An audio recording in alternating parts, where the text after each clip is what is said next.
In this video, we'll be replacing a Dura Pump cartridge.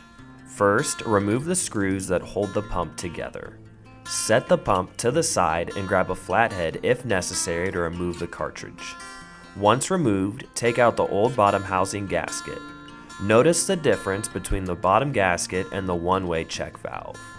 Inspect the cartridge and bypass gasket, then replace the old bottom housing gasket with the new one. It's important that the flat piece of the cartridge faces the outlet of the discharge port. We recommend you lubricate your cartridge so it'll be easier to slide on. Grab your motor and make sure that your dimples and wobble plate match your screw holes so that way they align with the pistons. Start all your screws before tightening, then tighten into a star pattern formation.